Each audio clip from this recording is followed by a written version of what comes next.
With Halloween around the corner, a local paranormal investigation team is giving residents a glimpse of ghostly happenings mixed with history.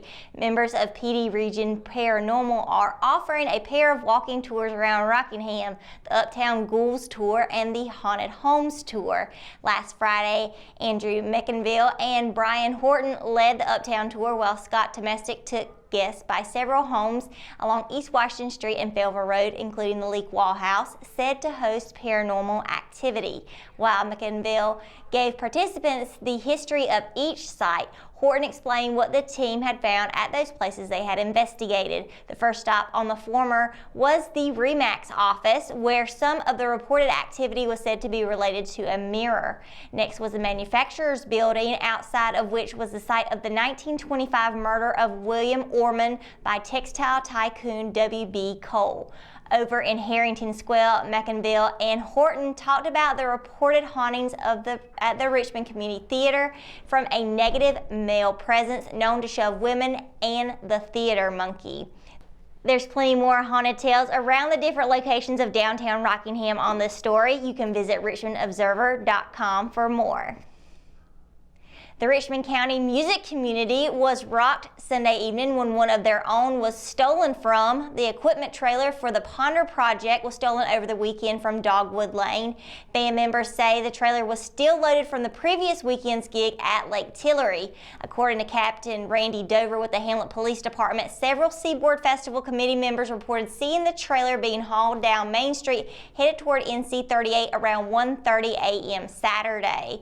Early Monday afternoon, the Hamlet Police Department posted a video to its Facebook page showing the equipment trailer being pulled by a dark-colored pickup. Investigators have not yet determined the make and model. The band, which is scheduled to perform at Hudson Brothers on Friday, is offering a $1,000 reward for information leading to the recovery of the trailer and its contents. Anyone with information on its location or where it may have been seen is encouraged to call the Hamlet Police Department, Richmond County Crime Stoppers, or your local law enforcement agency. A new poll from the Civitas Institute shows approval ratings for Democratic Governor Roy Cooper have started to tick down over the past several months. Cooper's approval numbers are above water, but they are starting to trend downward. A little more than 50% of likely NC voters approve of the governor's job performance, down from 54% approval in September. In March, 58% of the respondents approved of Cooper's performance.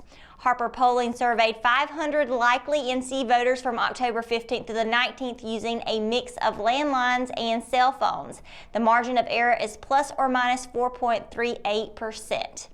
As for President Donald Trump, his approval ratings have remained stable. Trump's approval rating hasn't changed from September to October, staying at 48%. Disapproval remains at 50%. The poll suggests NC likely voters are split over the impeachment investigation of Trump. The U.S. House of Representatives opened an impeachment inquiry into allegations that Trump withheld aid to Ukraine, unless it opened an investigation into former Vice President Joe Biden's son, Hunter. While 46% approve of the decision to open an official impeachment inquiry, 48% disapprove and 6% are unsure. When we return, we've got your Live at 5 weather report. It's coming up right after the break, so stay tuned. Locally owned and operated, Fifth Dimension is a place you'll want to check out. Whether you need vape supplies, signs, business cards, decals, or your chakras aligned, we have you covered. Our in-house print shop has quick turnaround time and is open 7 days a week. We offer a wide range of products including natural stones, herbs, pendants, CBD, kratom, and more. Please visit us at 639 East Broad Avenue in Rockingham, North Carolina. That's 639 East Broad Avenue in Rockingham, North Carolina. McNair Auto Sales is the place to buy your pre-owned car, truck, or van. To be the best, it takes big selection, friendly staff, and great pricing. We guarantee a no-hassle buying experience, and financing is available right on site. So come see us today. We're located at 1026 East Broad Avenue in Rockingham. And remember, with over 40 years of experience, you know McNair is the name you can trust. At Richmond County Hospice, we strive to provide high-quality care to our patients and their families. Whether it's the incredible hospitality at the Haven House or from the comfort of your own home, you can count on hospice to be there for you. We also offer monthly grief support groups, and our chaplain will be there to hold your hand in prayer. Through our amazing staff and our volunteers, hospice has made difficult times easier for our community. Call the number on your screen if you feel that you or your loved one may benefit from our services. Richmond County Hospice. Peace, comfort, dignity. Your Live at 5 weather report is brought to you by RO Yellow, Richmond County's new online business directory.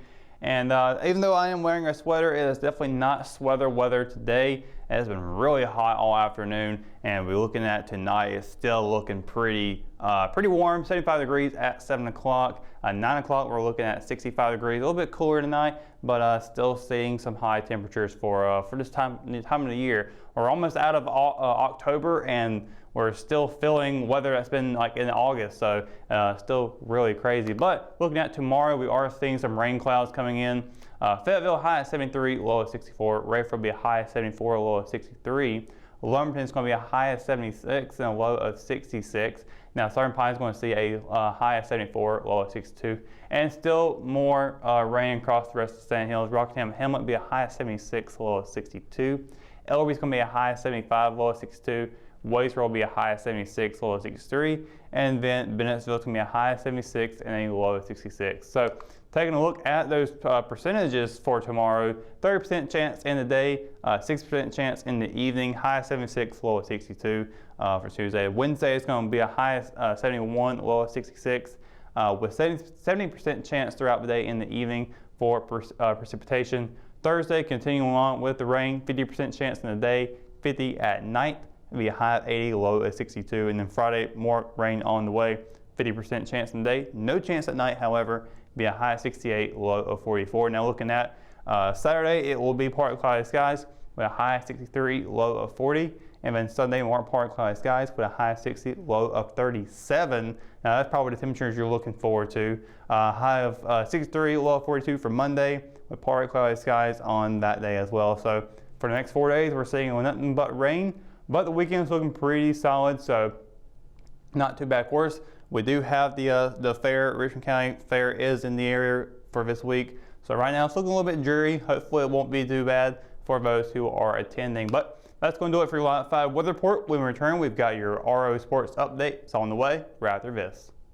Richmond Community College's Electric Utility Substation and Relay Technology program is a game changer.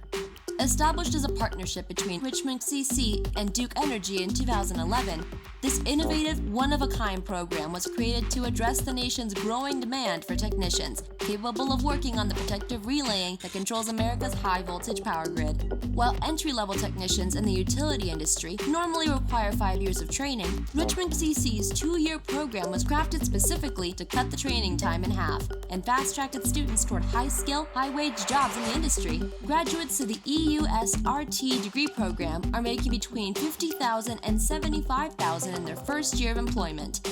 As lead instructor Steve Lampley said, "We have the program, we have the jobs, now we need more students." Enroll in Richmond Community College's Electric Utility Substation and Relay Technology today.